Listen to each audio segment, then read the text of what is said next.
Alors, bonjour, bonsoir tout le monde, on va parler de l'épisode 8 et 9 de Berserk.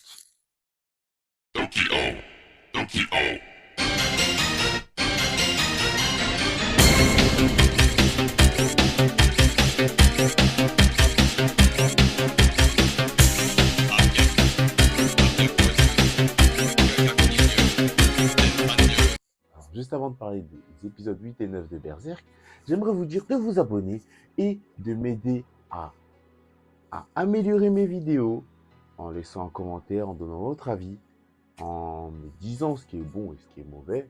Et merci encore aux personnes qui vont le faire.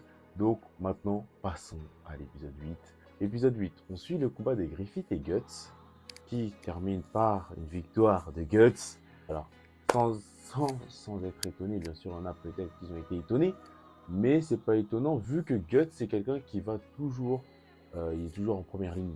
C'est quelqu'un qui se bat toujours, et vous avez bien vu, ils nous ont montré dans cet épisode, plutôt des épisodes précédents, que, que les combats de Guts, il a affronté que des Sphératozodes, il a affronté le gars qui est chaud au château de Dordray. Bon, après, il en a affronté plus. Il a affronté 100 hommes à une main. Donc, bon, il n'a plus besoin de prouver à quel point il est fort. Et nous l'avons bien vu dans l'épisode. De toute façon, Griffith, il a échappé à la mort.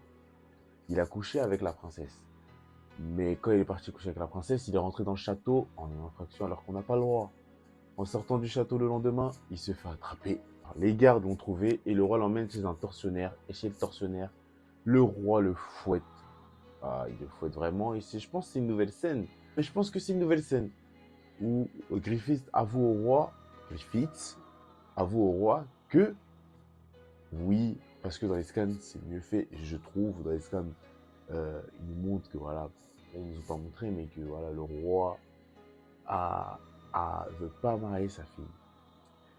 Il veut la garder pour lui, bien sûr, parce qu'en fait, il veut la dévierger parce il est obsédé par sa fille.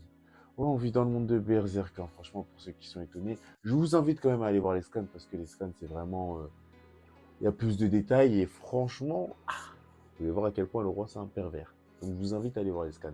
Mais pendant ce temps que Griffith s'est fait frapper par le roi, chicoté, fouetté, la brigade des faucons se font piéger dans un endroit dans un terrain d'entraînement dans le camp. Et ils se font piéger comment? Bah, en fait, ils ont fait croire à la brigade des faucons. Quelqu'un envoie un message. Oui, Griffith a dit qu'il faut qu'on se rejoigne là-bas. Bon, vas-y, on va tous se rejoindre là-bas. En fait, c'était une descente. Et c'était une descente des Midlands. Et ils ont essayé de tuer toute la brigade des faucons. Mais bon, ils n'ont pas tué. Ils en ont tué certains, mais pas beaucoup, vu après ce qui se passe. Donc, voilà l'épisode 8 un peu. Voilà, j'ai un peu résumé. Alors, l'épisode 9 de Berserk, c'était vraiment un épisode qui était différent. Parce qu'on a eu plein d'images, plein de nouvelles images. Et là, oui, on a eu vraiment plein de nouvelles images. Et j'étais surpris. J'étais pas prêt. Je regardais l'épisode, je m'attendais à être, comme d'habitude, hein, on regarde les épisodes, les trucs des films. Là, ils nous ont rempli de nouvelles images. Et c'est très bien. Donc, parlons du démon au début, qui après, j'ai oublié c'est qui, mais en tout cas, un démon qui vient et qui commence à dire, oh, c'est le début de la fin.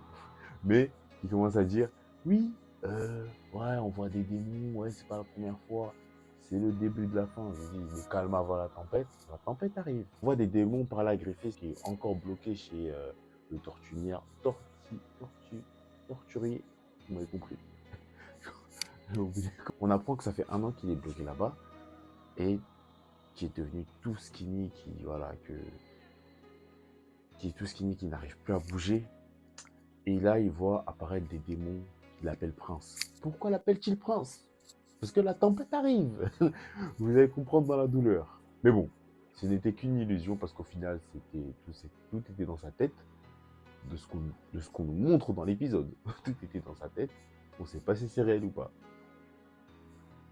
Après ce qui s'est passé avec Griffith, on voit la brigade fantôme.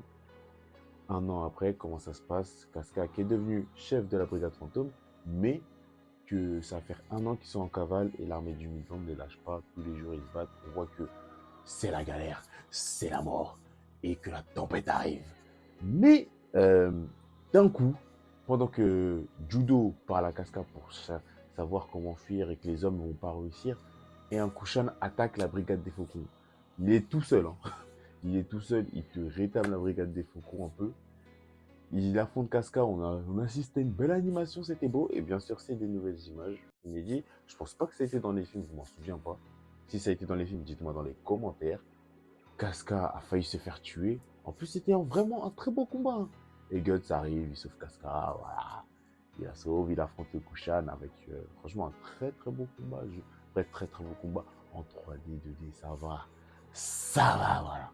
Je ne compare pas aux scans, bien sûr. Parce que les scans, c'est un autre débat. Les scans, c'est largement meilleur. On va pas se mentir.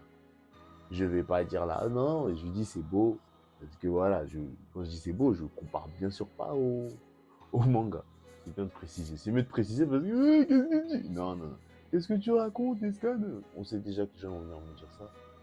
Les scans sont meilleurs que l'animé, il n'y a pas débat. Je clôt le débat. Reprenons à l'épisode. On assiste au combat de Guts face au Kushan. Et ça va, le combat, il était bien. Très bien animé. Il nous montre encore une fois que Guts est meilleur encore, hein, que c'est un grand guerrier. Mais ce que j'ai pas trop aimé dans l'épisode, c'est qu'on voit pas Guts. Qu'est-ce qu'il est parti faire Guts, qu'est-ce qu'il a fait, sans spoiler, parce qu'en vrai on sait pas si vous nous racontez ou pas. Donc on verra. Donc je vais pas spoiler, je vais laisser, je vais attendre que les épisodes passent. D'ailleurs, faut me dire, il y a combien d'épisodes on aura. T'as ça, après que le Kushan a été battu par Guts, l'armée du Midland est aussi venue, mais ils ont été rétamés aussi par la brigade fantôme et Guts. Parce que voilà, Guts, c'est quelqu'un qui apporte l'espoir, qui apporte la force à tout le monde. Pour ceux qui regardent Kingdom, c'est comme Mobu. On se fait une petite ref. Le Kushan s'est enfui, l'armée du Midland s'est fait terrasser. Et là, on en vient à encore une nouvelle image, des images inédites. Et on voit Casca Guts qui parle à travers une falaise. Et Casca veut se suicider parce que voilà, elle en avait marre. Elle n'arrivait pas à supporter le poids de tout, mais de tout ce qui se passait dans la brigade des faucons. Donc, elle essaie de se suicider. Et déjà, avant de se suicider, elle s'est battue avec Guts. Oh voilà, c'est pas bien, tu nous as lâché. Bon, j'ai envie de dire, je vais rien dire. Ah là, ils se sont battus. Et après, elle a dit, vas-y, je vais me suicider, j'en ai marre. Ça fait la deuxième fois. Guts la sauve. Et là, voilà, ils ont fait une petite partie de, hein, en veux-tu, en voilà, ça fait l'amour. C'est bon, de toute façon, ça fait là, ils font l'amour, voilà, ils ont parlé.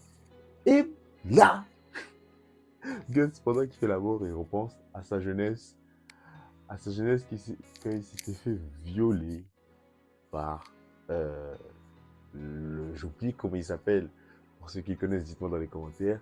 Mais il s'était fait violer par une personne. Et c'est Bambino qui l'avait vendu. Et tu vois que Guts, ça l'a traumatisé. Et malgré ça, on sent que malgré on dirait qu'il ne pense pas à ça, il a toujours ça dans sa tête. Il a toujours ça dans sa tête et ça le traumatise. Et Casca était là pour l'aider émotionnellement en léchant sa blessure. Parce que oui, Casca l'a blessé. Il l'a blessé pendant le combat, mais vas-y, c'était une blessure. Et elle a dit, ouais, je serai là pour lécher tes blessures, un truc comme ça. Ça bien nous retranscrire la frustration de Guts. Je trouve que le gars, il souffrait à l'intérieur de lui. Et ça, c'est beau. Franchement, ça a été beau. Ça finit par Guts et Casca qui, comme j'ai dit, lécher la blessure de Guts. Ouais, je vais te laisser, je vais soigner tes blessures en je sais pas quoi là. Elle a dit une phrase bizarre. Tu vois, Guts, il tombe, voilà, il regarde, tu fais. Hein?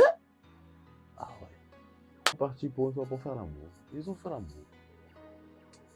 Et Guts, il dit ouais. Et Guts demande à Casca, une fois délivré Griffith, partons ensemble. Donc, alors, nous montre bien qu'il veut vraiment finir avec Casca. Et Casca le prend pas au sérieux parce qu'elle le traite de baka, idiot. Donc, comment j'ai dit, voilà. Donc, normalement, j'ai tout dit sur cet épisode. J'ai tout dit, oui. Et maintenant, je vous laisse liker, vous abonner. Et on se dit à la prochaine fois pour Berserk. Commentez aussi pour m'aider.